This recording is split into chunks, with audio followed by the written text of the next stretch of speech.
Fala pessoal, tudo bom? Meu nome é Pedro Thiago Martins, mais conhecido como Sayajin. Já faz um tempo que eu não venho aqui, tá certo? Mas estou voltando hoje para contar uma história para vocês e também para contar algumas novidades a respeito aqui dos próximos conteúdos do canal, tá bom? Sobre a história, eu vou contar para vocês aqui com detalhes como é que foi a minha primeira aula de jiu-jitsu, tá certo? Isso porque eu percebi em um dos vídeos que eu tenho aí, bem antigos, que a galera se interessa muito por como é a primeira aula, né? Talvez porque vem chegando muita gente começando a praticar jiu-jitsu, e aí eu vou esclarecer aqui. Primeiro eu vou falar como é que foi a minha primeira aula e vou falar mais ou menos como deveria ser a primeira aula de vocês que estão começando aí hoje em dia, tá certo? Mas não vou entrar em muitos detalhes de metodologia, que é para evitar comparações, mas vou dar só um direcionamento, tá certo? Primeira vez que eu fui treinar jiu-jitsu, um colega meu me levou, né? Ele já praticava.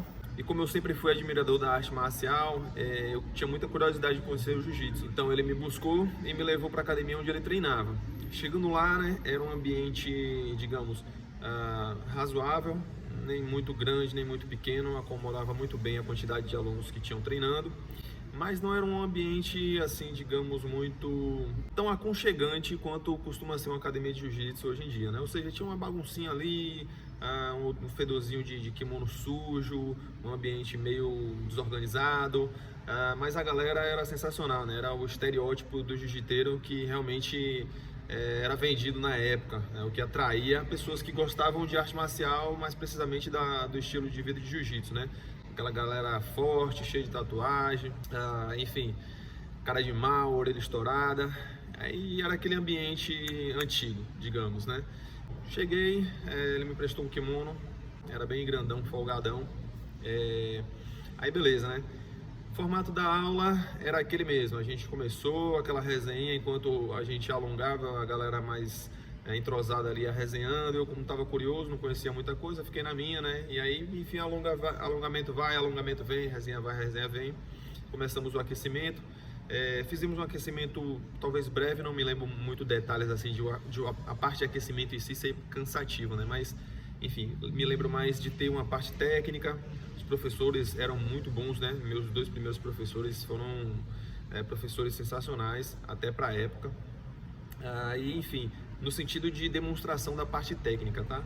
Porque quando acabou a parte técnica, eu já fui convidado a participar da parte prática, né, que a gente chama de rola, dos combates, tá? E imagina você, uma pessoa que está começando a aula, na primeira aula já ir para a parte de combate. Quase em nenhuma outra modalidade esportiva isso acontece, mas no jiu-jitsu, não sei porque, eu acho que a galera de repente acha que é mais seguro, ou não sei quais são os motivos, né? Quais eram os motivos naquela época, achava que a pessoa estava apta ali a tentar praticar o que ela aprendeu na aula, sendo que só aprendia um ou dois golpes ali na primeira aula, né?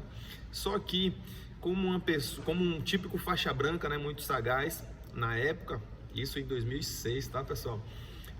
A gente não tinha tanto acesso assim à informação, questão de YouTube, o vídeo demorava muito para carregar. Eu nem lembro se eu já tinha computador ou não tinha, mas eu vi em uma revista, eu lembro que eu devo ter pesquisado ali na revista alguns golpes de jiu-jitsu, porque existia, né, na época, se eu não me engano, era Tatame ou era Gracie Mag, que vinha, né, além das informações do mundo do jiu-jitsu, tinha páginas ensinando golpes, técnicas.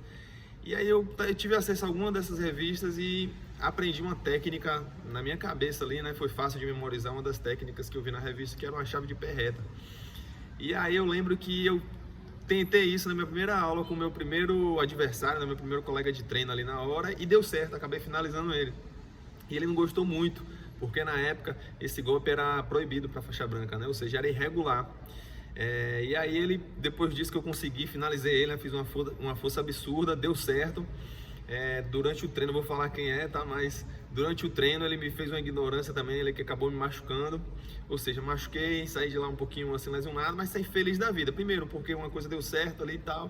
E segundo, porque a emoção que eu senti treinando era justamente o que eu estava buscando, né? E o ambiente em si, apesar da desorganização que eu falei, daquele cheiro de kimono fedendo muito forte, na época isso era bem comum.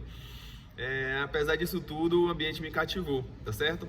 Só que eu cometi um erro, e o primeiro erro, na verdade, que eu cometi foi ter buscado orientação e informação sem nenhum tipo de orientação. Na verdade, eu busquei informação sem orientação e acabei levando para a aula algo que eu já pensei que sabia, né? Uma técnica, ele queria surpreender. E tá errado, tá, pessoal? Então, se você é iniciante, aí fica a minha primeira dica. Evita tentar aprender técnicas fora do seu ambiente de treino, porque você não tem discernimento para saber se aquilo ali é permitido ou não é, ou como fazer aquilo ali, tá? Porque quando a gente faz uma técnica, principalmente de finalização, existe uma coisa que eu chamo de calibragem, né? É a gente aprender a calibrar, dosar a nossa força para proteger o colega, para evitar uma lesão séria com o colega de treino, tá certo? Então isso é mais uma questão de responsabilidade.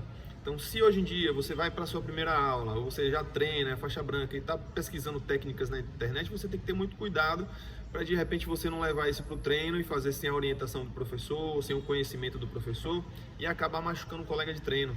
E pode provocar uma lesão muito séria, um trauma muito sério, tá certo? Então, hoje em dia, isso eu recomendo muito que você tenha o máximo de cuidado com o conteúdo que vocês têm acesso na internet, tá certo? Eu sou produtor de conteúdo, tenho vários cursos de jiu-jitsu, tenho várias videoaulas aqui no YouTube, mas tento transmitir tudo com muito esclarecimento, tá certo? E principalmente com muita responsabilidade.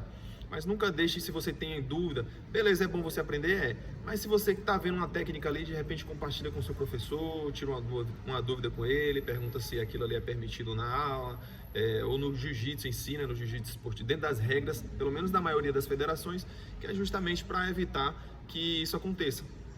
E outro erro, de repente, foi eu não fazer uma leitura de como era o ambiente de treino, o que é que eu precisava levar para minha primeira aula, né? Então, tipo, eu sei que falta um pouquinho de informação nesse sentido.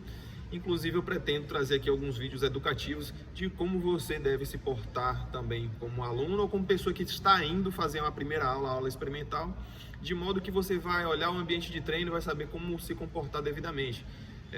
Como entrar no tatame, cumprimentar os colegas, a ordem hierárquica, material de treino, o que é permitido, o que não é permitido fazer, o que é uma questão cultural de uma academia que muda de uma academia para outra, dúvidas que normalmente o iniciante tem para começar o jiu-jitsu, e eu vou tentar trazer essas informações aqui para que vocês tenham mais qualidade quando buscarem a primeira aula de jiu-jitsu ou uma academia para treinar, um retorno para um treino. De repente você treinou há 10, 20 anos atrás, quer voltar a treinar e tem receio. Eu vou falar como você pode fazer isso da forma mais fácil, sem se expor, sem se machucar e tendo uma qualidade de treino legal, beleza? Hoje em dia aqui na academia, dentro da minha academia, isso não acontece, né? Não acontece de um aluno iniciante chegar, participar do treino coletivo e de repente ir para a parte de combates, né? Vai ter todo um processo aqui até ele chegar nos combates, vai levar um tempinho, tá bom?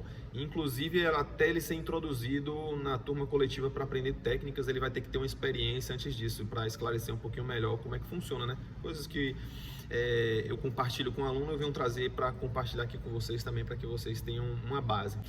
Então é isso, pessoal, por enquanto é só, não vou me estender muito nesse vídeo, tá? Mas prometo trazer mais conteúdos como esse. Se você gostou ou se você ficou com alguma dúvida, você vai fazer um favor para mim de deixar aqui nos comentários, porque aí eu vou trazer um material mais direcionado para suas dúvidas, tá certo? Por enquanto é isso e aguardem os próximos vídeos. Tamo junto. Os